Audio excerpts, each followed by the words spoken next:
اعوذ باللہ من الشیطان الرجیم بسم اللہ الرحمن الرحیم قل اتعلمون اللہ بدینکم. اب یہ نوٹ کر لیجئے، جن لوگوں کے دلوں میں وہ ایمان نہیں تھا وہ اسلام لانے پر حضور پر اپنے احسان جتایا کرے. حضور دیکھیے ہم تو لڑے بھڑے بغیر اسلام لے آئے تو ہمارا تو حق زیادہ ہونا چاہیے. وہ ہماری ہریانے کی زبان میں یہ کہاوت ہے، تھوتھا چنا باجے گھنا. وہ چنا جو اندر سے کھوکھلا ہو چکا ہو اس کی آواز زیادہ ہوتی ہے. برتن خالی ہوگا تو آواز کھنکھنانے کی آتی ہے، برتن کے اندر پانی پڑا ہوا ہو تو پھر اس طرح کی آواز نہیں آتی. تو ایمان سے خالی تھے اس لیے وہ اپنی ایمان کے دعوے ذرا زیادہ کرتے تھے. قل اتعلمون اللہ بدینکم، تم اپنے دین کا جو اس طرح سے بڑھ چڑھ کر باتیں کرتے ہو تو اللہ کو بتانا چاہتے ہو، جتلانا چاہتے ہو اپنا دین. واللہ یعلم ما فی السماوات و ما فی الارض. اگر تمہیں ایمان حاصل ہوتا تو تم یہ جانتے کہ اللہ تو جانتا ہے جو کچھ کے آسمانوں میں اور زمین میں ہے. ایک بندہ مومن کے لیے تو یہ کہنے کی ضرورت ہی نہیں، واللہ بکل شیء علیم، اللہ تو ہر چیز کا علم رکھتا ہے. یمنون علیک ان اسلموا، اے نبی یہ آپ پر احسان دھر رہے ہیں کہ ہم اسلام لے آئے. قل لا تمنوا علی اسلامکم، اے نبی سے کہہ دیجئے مجھ پر اپنے اسلام کا کوئی احسان مت دھرو. بل اللہ یمن علیکم، بلکہ اللہ تم پر احسان دھرتا ہے.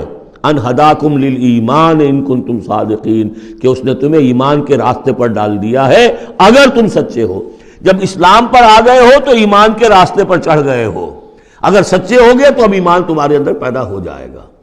اطاعت رسول کرتے رہو گے، اطاعت اللہ الہی کرتے رہو گے، نمازیں پڑھو گے، روزے رکھو گے، زکوٰۃ دو گے خوش دلی کے ساتھ، تو ان اعمال کی بدولت ان کی نورانیت تمہارے قلوب کے اندر اترے گی اور اس سے تمہارے اندر ایمان پیدا ہو جائے گا.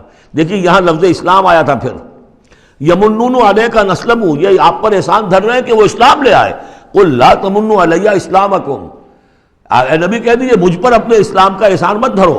بل اللہ یمن علیکم، بلکہ یہ تو اللہ تم پر احسان دھر رہا ہے. ان ہداکم للایمان، کہ یہ جو تمہیں اسلام لانے کی توفیق دے دی اس نے، تو اس نے گویا کہ ایمان کی سڑک پر ڈال دیا، تمہیں اس راستے پر ڈال دیا ہے کہ جو ایمان تک لے جائے گی.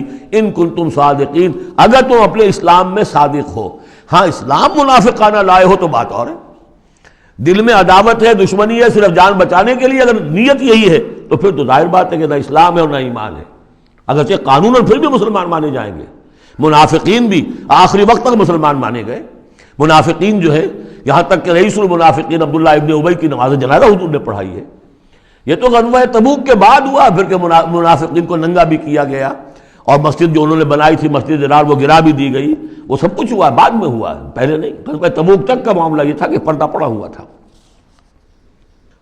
بل اللہ یمن علیکم ان ہداکم للایمان ان کنتم صادقین ان اللہ یعلم غیب السماوات والارض. یقیناً اللہ تعالیٰ جانتا ہے آسمانوں اور زمین کی تمام چھپی ہوئی چیزیں. غائب اور غیب اللہ کے علم میں ہے. واللہ بصیر بما تعملون، اور جو کچھ تم کر رہے ہو اللہ اسے دیکھ رہا ہے. صدق اللہ العظیم.